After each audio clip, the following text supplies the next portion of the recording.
And welcome to 1590 WCGO, a political talk show happening right now on the 1590 AM airwaves and brought to you by the Multi-Format Network. That is right, Multi-Format Network, multiformat.net. If you want to know anything else about the network, there is a plethora of different shows. One of such shows is a political talk show. Thank you for listening on 1590 WCGO, and also those that are listening on the podcast or any of the plethora of streams that we've got, YouTube, Twitch, etc. Go and find all of those things. They are under the Multi-Format Network brand, multiformat.net, or just look up Multi-Format in any of the search engines or platforms that you've got there. But without further ado, my name is Dennis Sonar Green. You can find me on the internets as well at Sonic Engineer if you use X Twitter. And my esteemed and world-renowned executive producer, Benjamin Boquist, is here with me again today. Thank you, sir. Thanks, man. Who told the world about me? Oh, the internet, bro. Oh, man. The internet. You're all over the internet. Transcribed. Bendemonium Boquist. Yes. Yes. Well, it's great to be here. We got a bunch of stuff to talk about. The Epstein stuff has been big in the news this All week. over. All over. Ooh, it is blowing up today. Yeah. Finally. I mean, like, I feel like it's been, it's obviously been very long since we've known the saga and all this stuff, and just everybody teasing about, oh, this is in there, maybe that's in there. And now they're actually coming out with stuff. So, and a lot of apologies coming out too. yeah. Prince's apologies, or Duke's. I think he's a Duke. I think Andrew is a Duke. Not necessarily a Prince, not Prince Andrew. The artist formerly known as Duke. You know, That's great. But yes. Ganesh. That is a lot of what's happened, and we're going to get into that today. Intern Chris has been spending the last 24 hours plugged into this story, so we are going to see what his thoughts are and bring that up in the third segment. While we are going through the rest of the show, the first thing I want to talk about is Biden. Let's just start out with Biden with it. I know weird transition from Epstein to Biden because ironically, he's the only leading candidate that's not in any of these Epstein things. Kennedy is. Trump is. Biden, no. Yeah. Not even a hunter. Right. So either way, but we're gonna not give him praise for not being a Congrats. congratulations for not being no. So we're gonna talk about why people are leaving his cabinet. I mean, that's really it.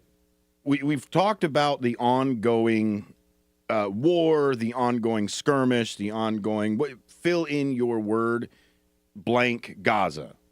That's whatever you think this is happening, people use different words: apartheid, genocide, war, retribution. There's so many different words that people have been using for this. Now, a lot of those words are very charged. They have a lot. That's what words are. They hold meaning behind them.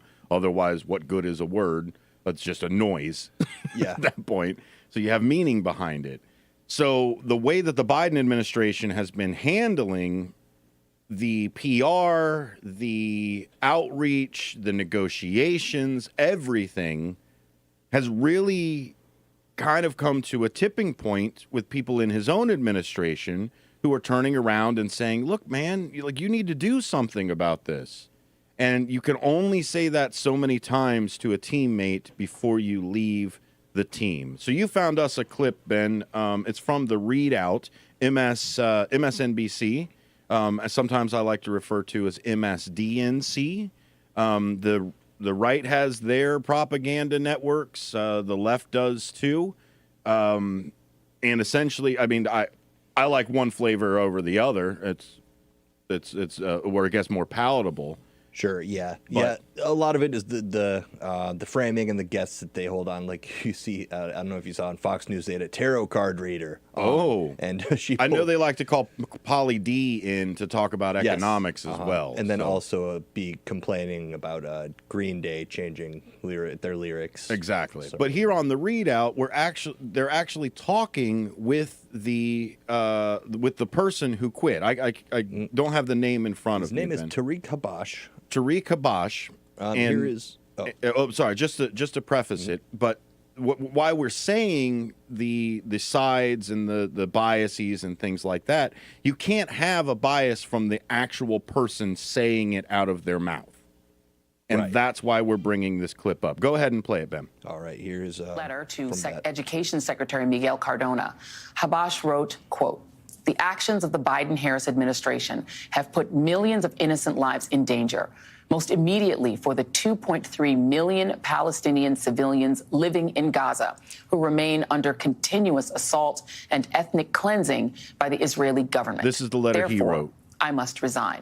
Yes. I cannot stay silent as this administration turns a blind eye to the atrocities committed against innocent Palestinian lives in what leading human rights experts have called a genocidal campaign by the Israeli government."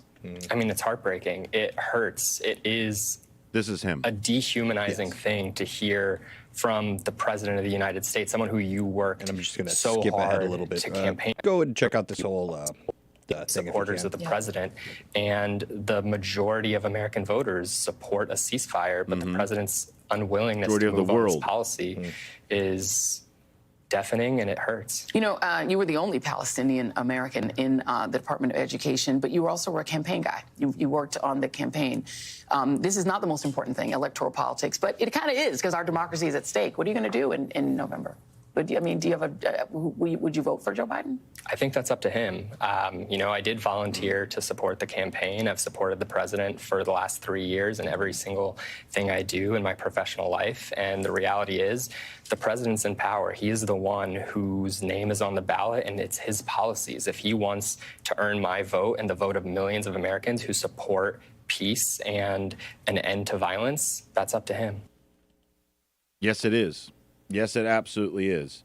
And I hate it. I hate Right. the situation. It makes we talk about it all the time. Eating your green beans in Biden, Yep. or your liver in Biden, however you want to do it. It just now you took away my salt. Now I'm not allowed to put salt on it. Now I'm not allowed to put on hot sauce to make it go down better. You are making it worse. Yes. To do this. I mean, immediately. Yeah, it- and it's what this been does, I losing. think, is it puts pressure to just know, like, there are other options out there. You know, we can have an election, like, But that's the same thing. Is it's the same thing we ran into in 2016, where they shoved Clinton down our throats. All of the polling was saying Bernie Sanders will beat Trump. Every single poll kept saying it. And Bernie Sanders was beating Clinton. They're doing it to us again, where they say, no, this is the person. If you don't like it, then don't be a Democrat. And if you're not a Democrat, you're a dirty vote stealing third party jerk. right. Yeah. My first thought was to this, the people saying, oh, what this guy just wants Trump to win. He's a secret Trumper. Yeah, that's No. obviously not the case. No, we want our representatives to actually be representatives, not in name alone. Like that's really what it is we want you to earn that title and keep that title of representative. And if you look at most of all of the polling that is happening, the Globe doesn't want this to continue to go on. They've had vote after vote after vote, and the veto always comes down to the United States. And look, there are some people out there that they believe that this is the religion, and that has to be this way, and it has to be like this. And if Israel isn't a complete solid state, then Jesus will never come back, or there's the Zionists that believe that the Jewish people or the Israelis are the chosen people. Like, this is a big thing that is dangerous when religions and politics go in together. Mm-hmm. And what we're trying to take this away from is not supporting Hamas. That's not what this is. This is not going, well, if you don't like Israel, then you like Hamas. That's like saying if you don't like the Bears, then you must be a Packers fan. Right. Like, that's all. Like, what if I don't like football? Yeah. I just don't like the way that the Bears organization runs their football team. Yeah, if you went up to everybody, like everybody that you saw, I said, "Do you like the Bears?" No, Packers fan. Mm-hmm. Yeah, a dirty Packers fan. Like, no, that's not what this is. This is a group of people that are shooting at another group of people. Pick whichever group of people you want to put into that thing. Blank is bombing blank. Put that in any kind of context. You're going to land on stop. Stop doing it. Cease the fire. And that's the issue, is they don't want a ceasefire. And that's absolutely an issue. You can both sides all day. But that's between Hamas and Israel not wanting a ceasefire. That's them. Their people can do whatever they want to stop or to change their government or to do whatever. Here in America, we want the fighting to stop. And if anything, if the fighting will continue, the American people, the majority of the American people, do not want to fund it. Mm-hmm. That's the big sticking point. Yeah. You want to fight each other. You want to do whatever. You don't want to listen to the international community. The rest of us aren't going to play your game. Mm-hmm. And that's where I think this guy essentially put his foot down. And this isn't a bad Biden, so I'm just going to go right for Trump. No, what you're doing is you are disenfranchising voters who know that no matter what they vote, you still are not going to represent them. So why should I? And that's what you're losing. You're losing engagement. Mm-hmm. And that's what you need in a democracy. You need engagement, and you need that 70% majority to go out and vote the policies of the 70% majority.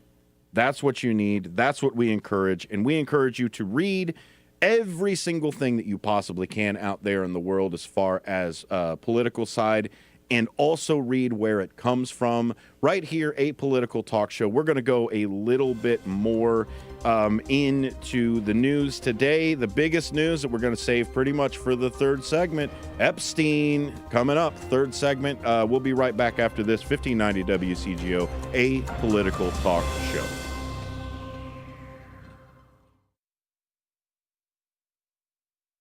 Is your Illinois driver's license suspended? Your driving privileges are important to your livelihood. You need your driver's license to drive to work, get the kids to school, or go shopping. Your driving privileges are crucial for your lifestyle.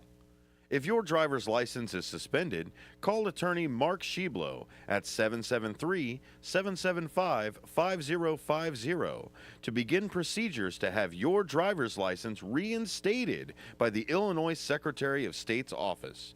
That phone number for Mark Sheblo is 773-775-5050. Mark Sheblo is an attorney with over 29 years of experience. Call him today at 773-775-5050. Visit his website at SheblowLawOffice.com. That's SCIBLO lawoffice.com. Why?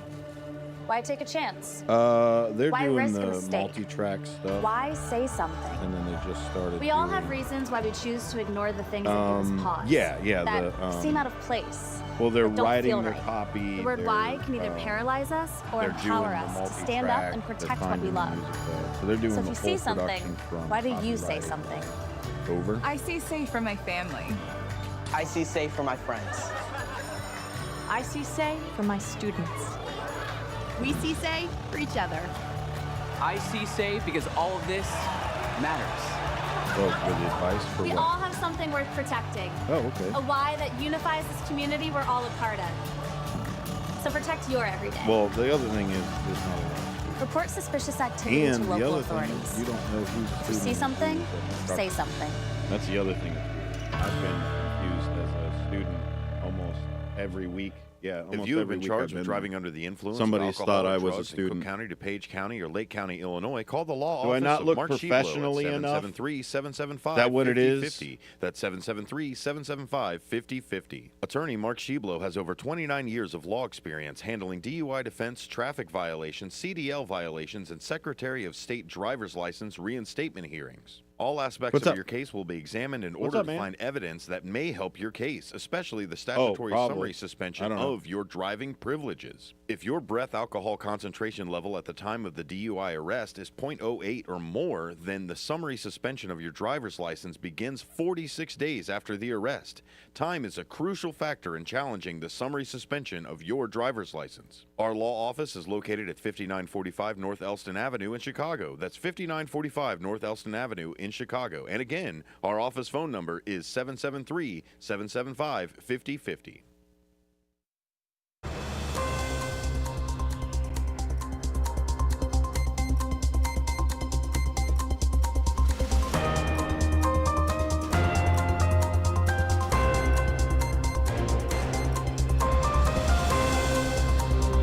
Welcome back to 1590 WCGO, a political talk show right there at the top of your screen if you're watching, or if you just heard me, that's right, a political talk show brought to you by the Multi-Format Network. Thank you all for being here with me. My name is Dennis Sonar Green, and we will be running through the important news of the day.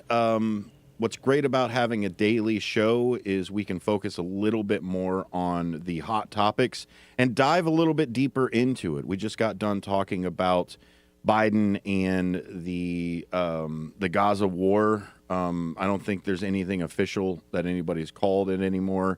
Gaza-Israel war, the skirmish in Gaza, etc. We talked about how the handling of that is just getting to a breaking point for the people that are around him.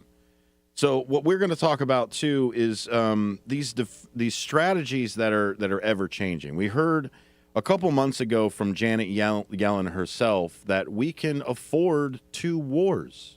We could afford it, Ben. Come on. Yeah. Ben, my esteemed executive producer's here with me, and we remember Janet Yellen. Pepperidge Farms remembers Janet Yellen saying that we could afford 2 wars. Now, are we actually going to fund those wars? Sure, not, maybe, I don't know. But she said we can afford them. Yeah. So now the Biden strategy's changed a little bit from total victory to something a little bit smaller than that, Ben. Yeah, what is that, though? So they've essentially said they're quietly shifting their focus from supporting Ukraine's goal of total victory over Russia to improving its position in an eventual negotiation.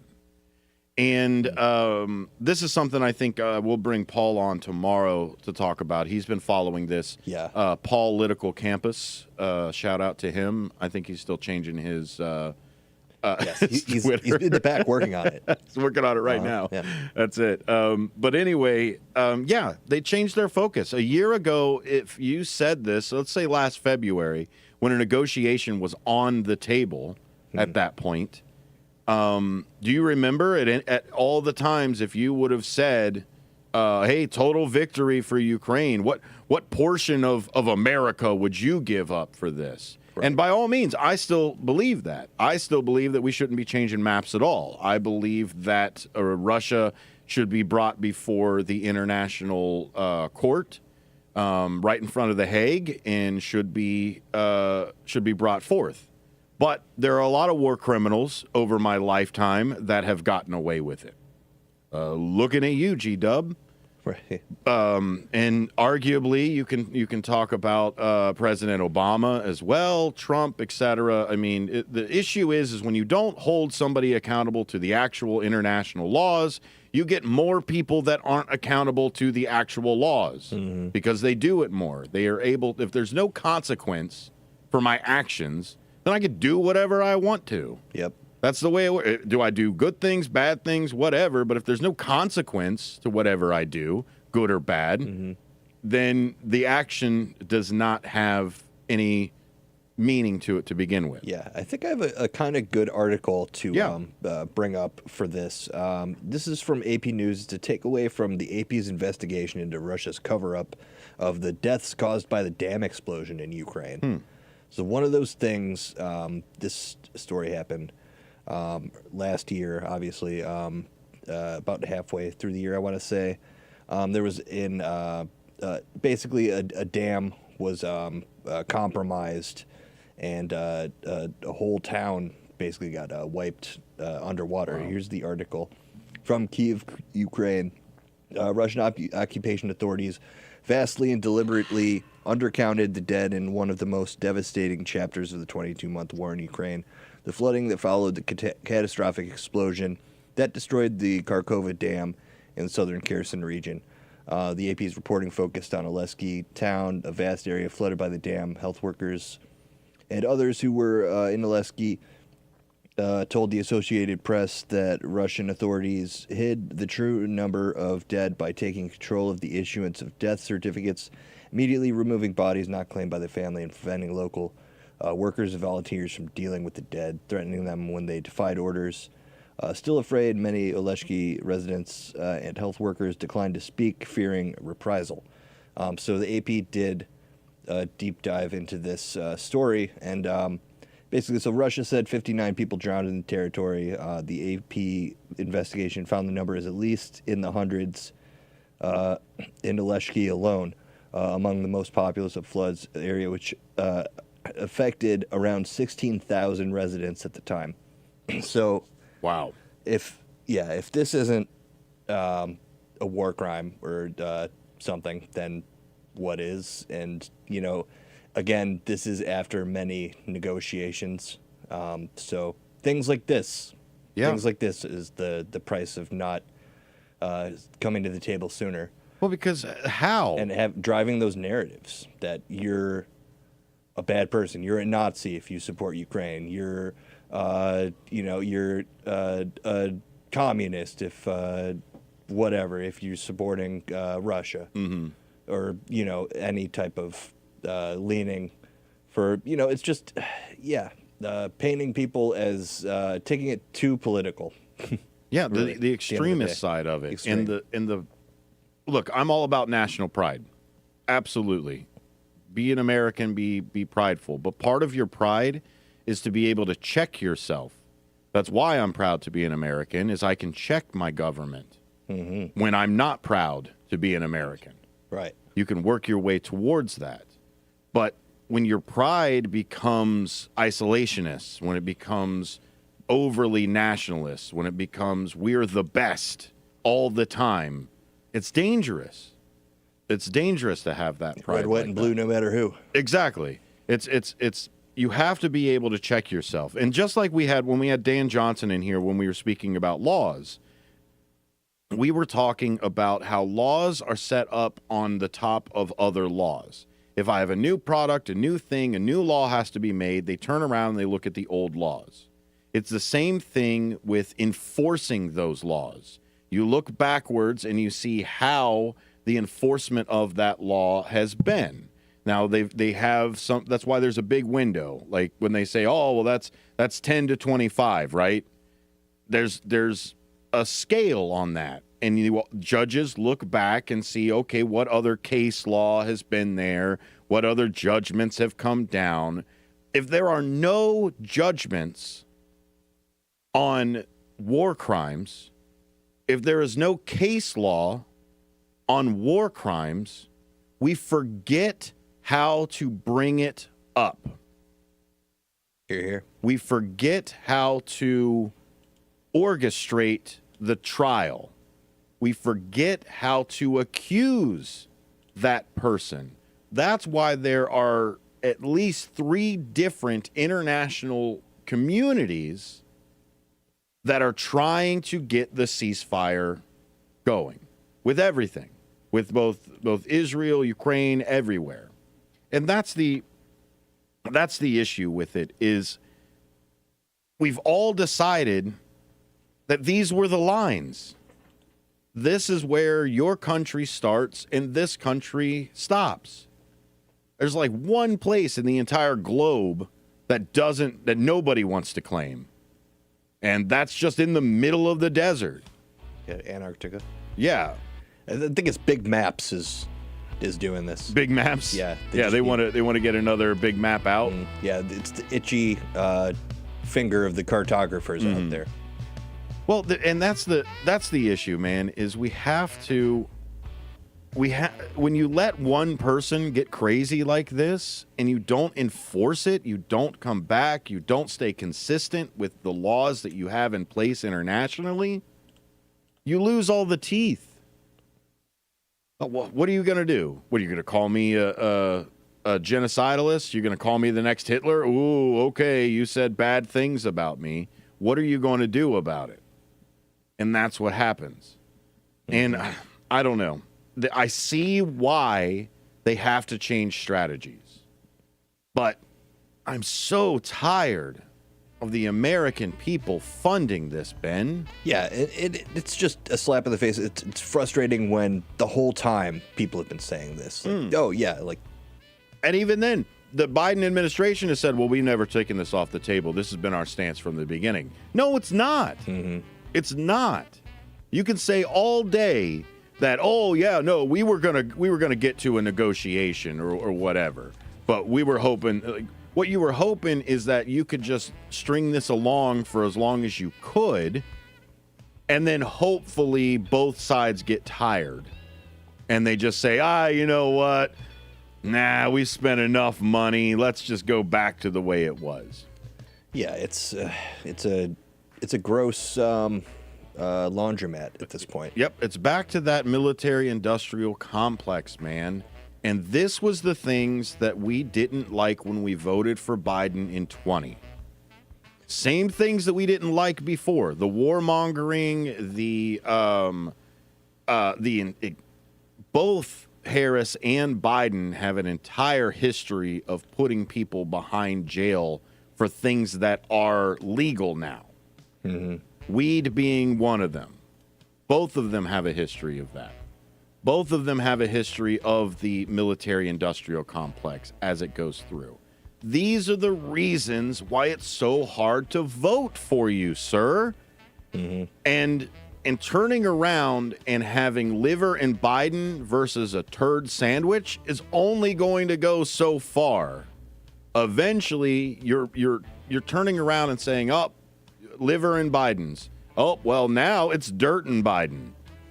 Now it's bugs and Biden. Yeah. And it's like, my gosh. Then eventually it's just turd sandwich versus turd sandwich, and one of them lets you put dressing on it. Something like that. Like, it's just, I do not like the state that we're in right now, but the only way to get forward is to get these guys off the board. Yeah. And the only way to get them off the board is to elect one of them. Yep. Yeah. Then it's done. Like the easiest way forward would be for a little bit of secession on what everybody wants, and that would make it a much easier, perhaps even landslide decision.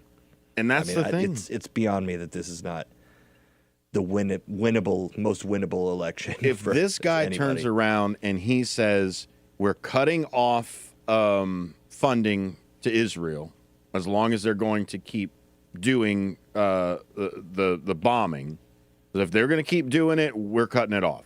Yeah. If he said that, he goes up 15 points. 15 approval rating goes right up. He turns around and says, we're going to do everything we can to help renegotiate this, and this is our stance. And yes, it's going to hurt, but we've got to wrap this up and get back to some normalcy over there. I think he still goes up another 5-6 points on that.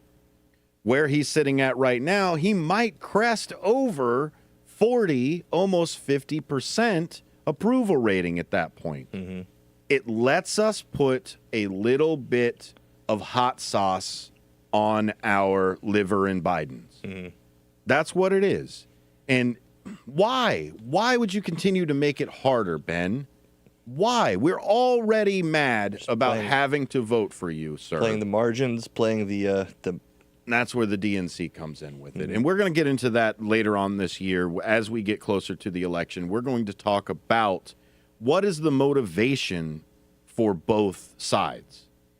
We'll focus on the RNC and the DNC separately. I know we want to play both sides, but let's dedicate some actual time to breaking it down. Because if the motivation is helping America, the motivation is representing America, that is not what either side is doing. Mm-hmm. The motivations, from what I can see on either side, is money and power. Yeah.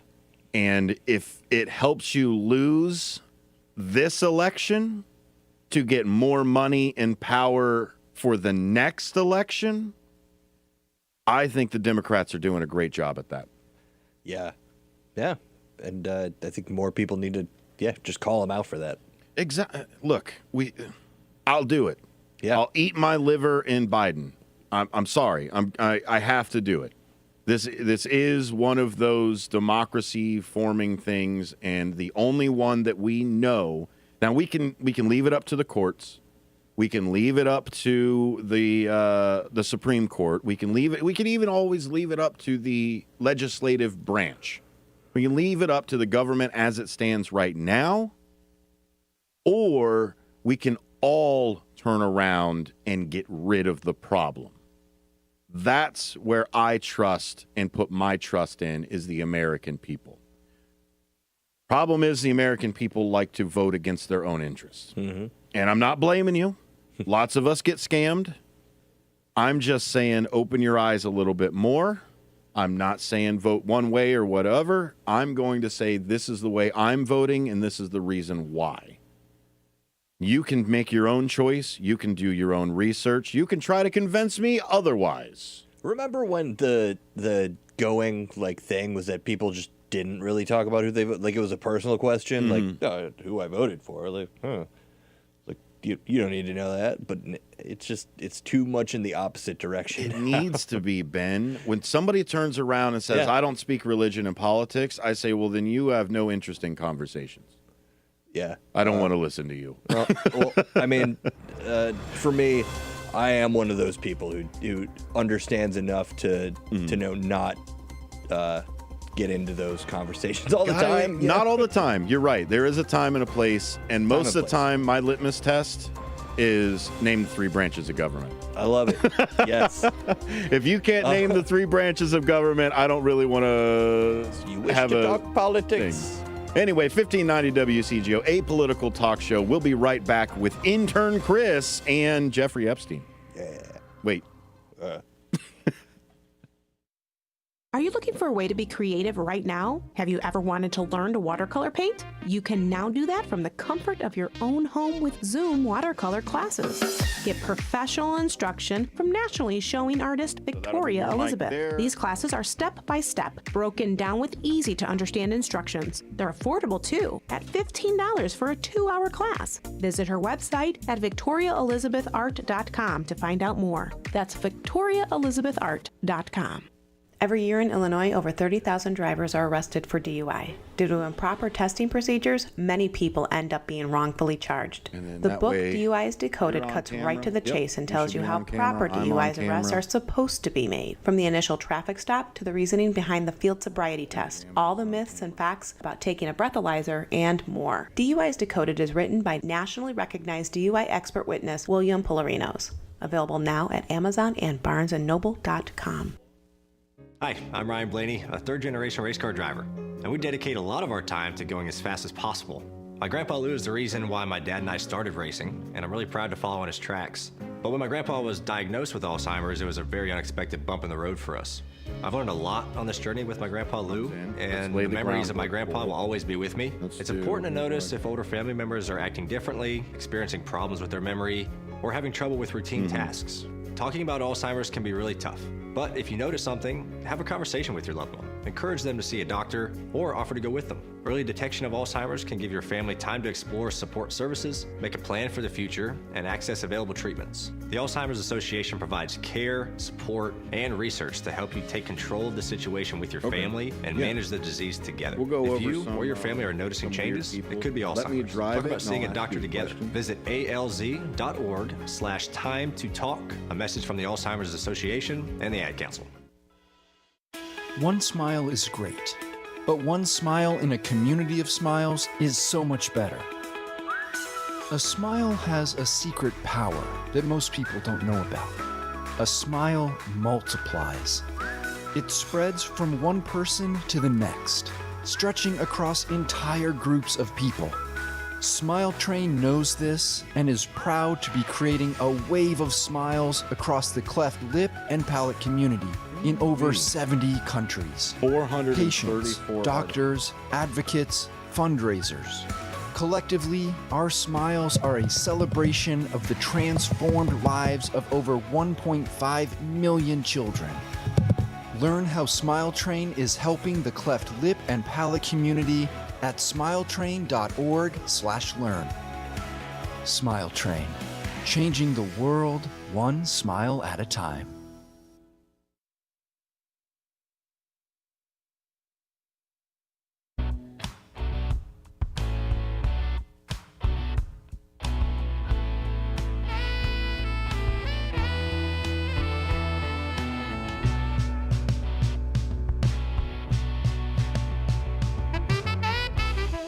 Hello and welcome back to 1590 WCGO, a political talk show. My name is Dennis Sonar Green.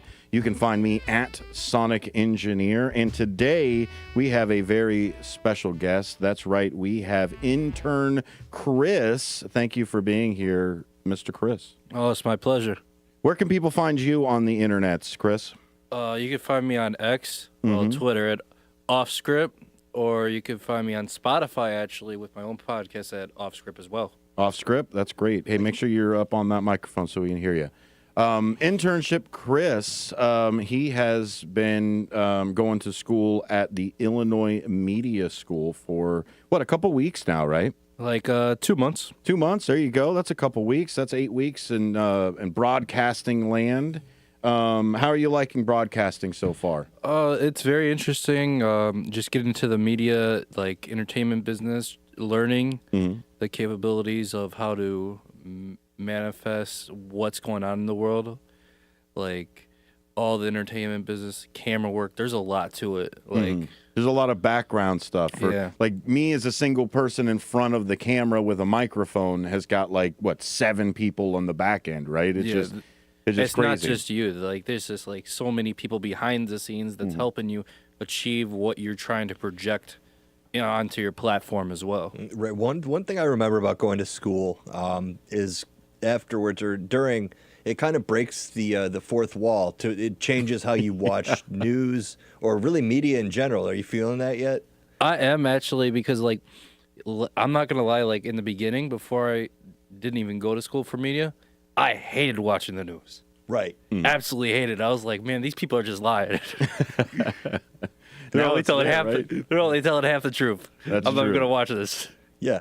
But now you see kind of what it takes to put together a show and how the business works, and it just opens, it changes the way you watch media, down to movies and TV and everything. It opens up your eyes too. You're just like, oh my god, that actually happened? Yeah, and you're looking at shots and going, they don't have enough head height there. Yeah. Oh, exactly. they don't have enough lead space in that shot. They need to. Oh, their lighting was way off. Yeah, I'm noticing the cinematography.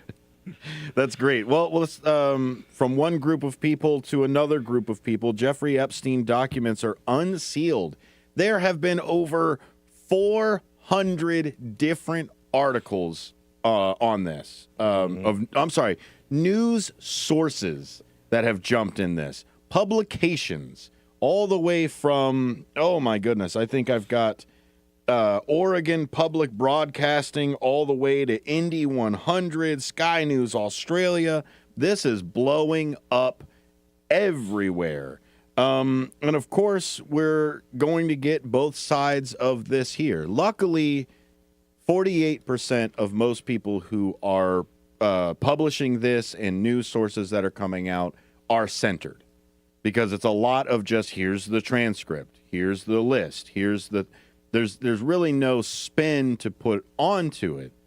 Now, if you didn't like one person that was on the list or another person that, or you're like, oh man, my guy's on the list or my teammates over here. So if you're a red hat or a blue hat, you are just in the middle of this name-wise as they go. Right, yeah. I mean, we've heard Nam Chom. Yeah, Chomsky's been on there, Stephen Hawking, obviously Trump, Clinton, Kennedy. Bob Dole. No, David Copperfield. David Copperfield, really? Man.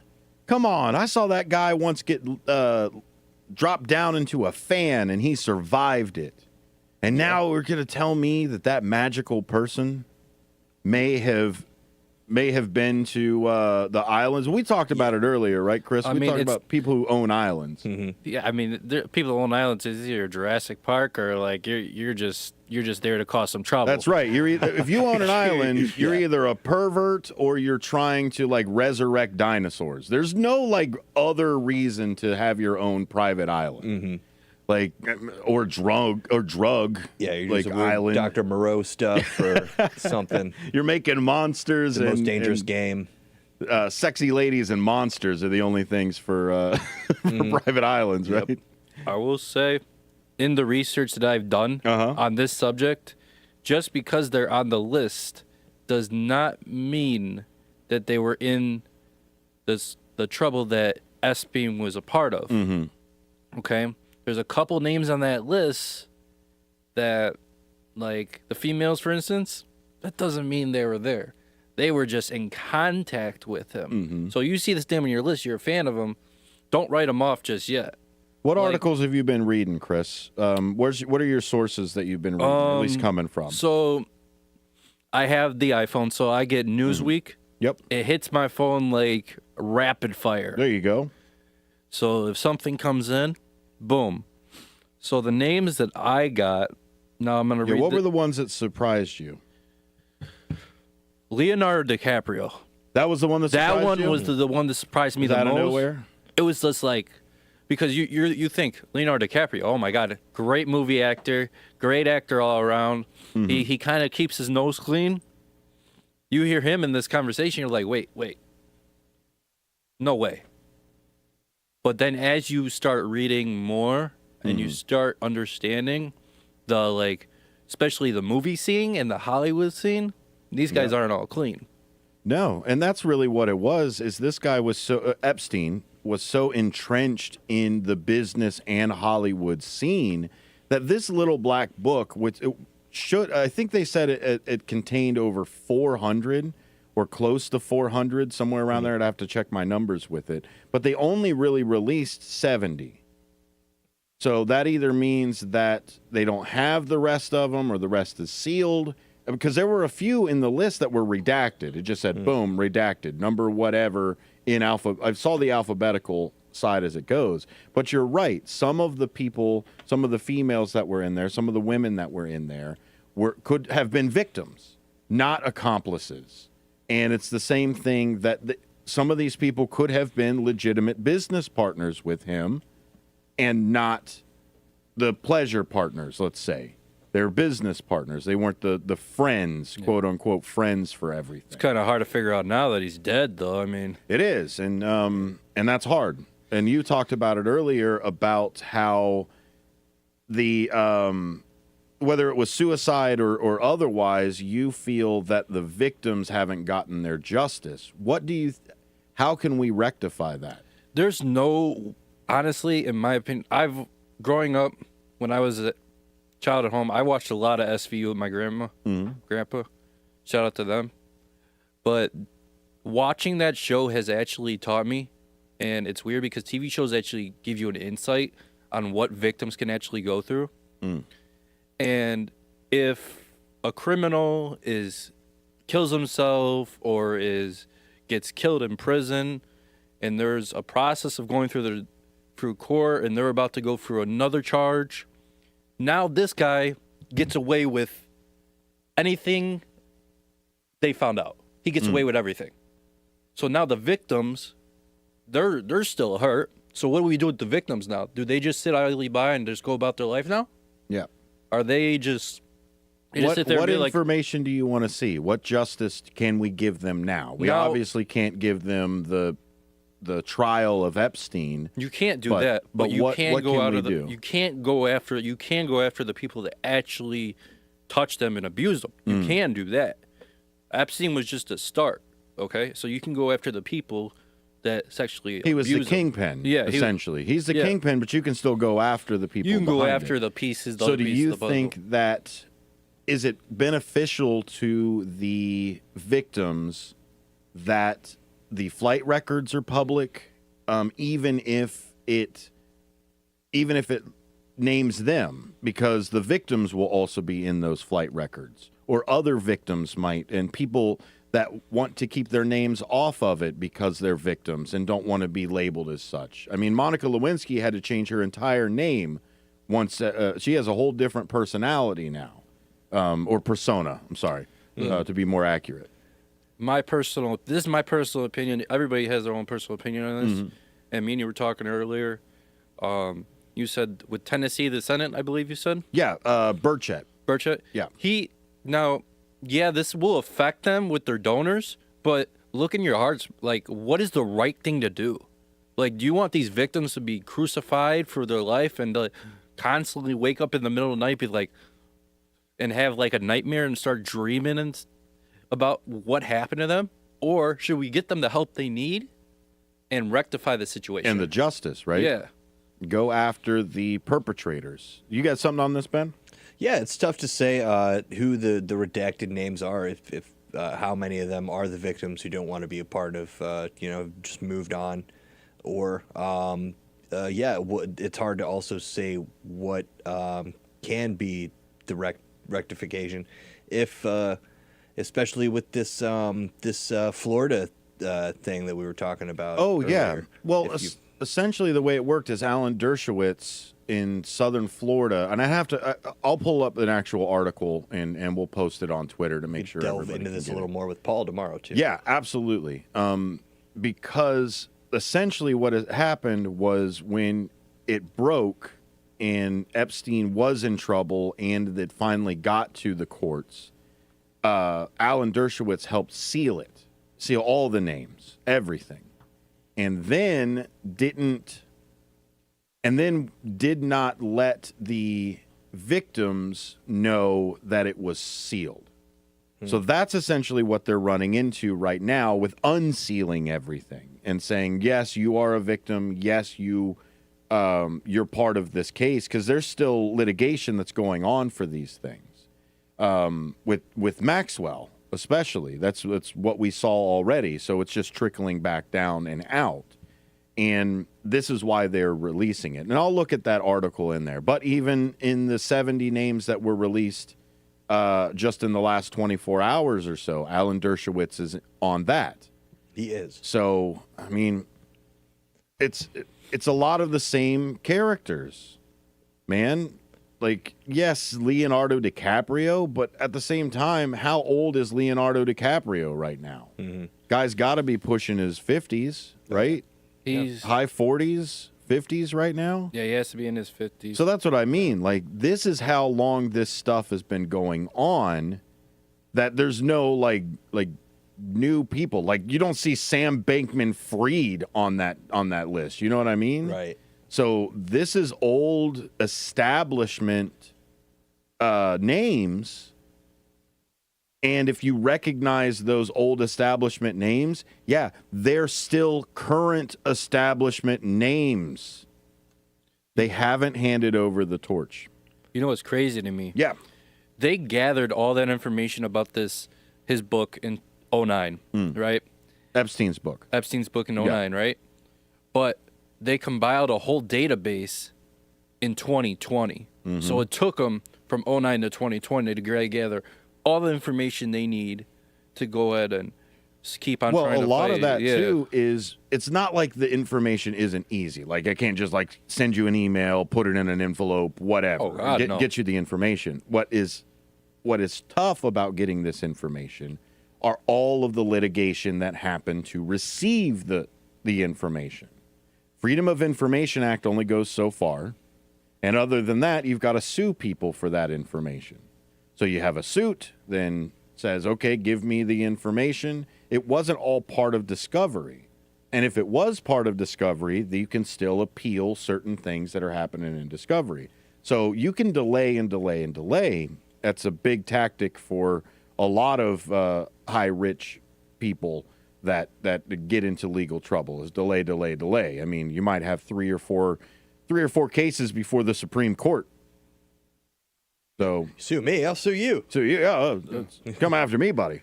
So that's essentially what we're looking at here is let's release it. But now you're back to privacy versus the court telling you that you can send everything out into the world. So it's a sticky situation. If you find if you're a red hat or a blue hat and you find a member on your team on this list, I'm sorry. Right. That's the only thing I could say. I'm sorry. That's just like we did yesterday. I'm sorry. I have a question. I have a question for those people. Are you willing to defend them?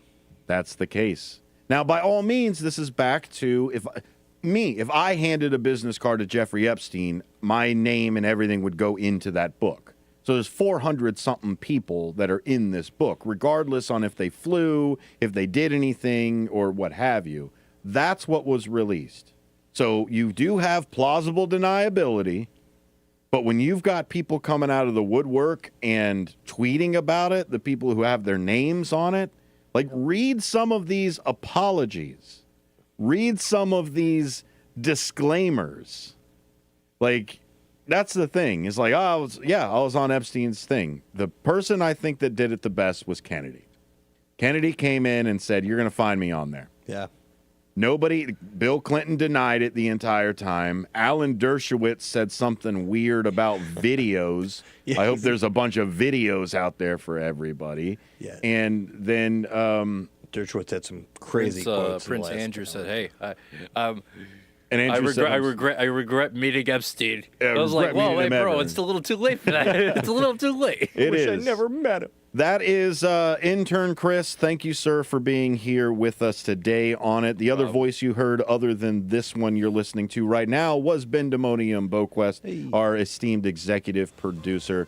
We'll have Political Campos on tomorrow talking about Ukraine and going a little bit more into the negotiation. Where can we end this? Where can we go? You've been listening to 1590 WCGO and A Political Talk Show. Find us out there on all of the podcasting platforms or find us on twitch.tv. You can hear my voice in between the commercial breaks. 1590 WCGO again, multi-format network, and we'll see you tomorrow. Yeah. WCGO 1590 AM, W240EH 95.9 FM, Evanston, Chicago.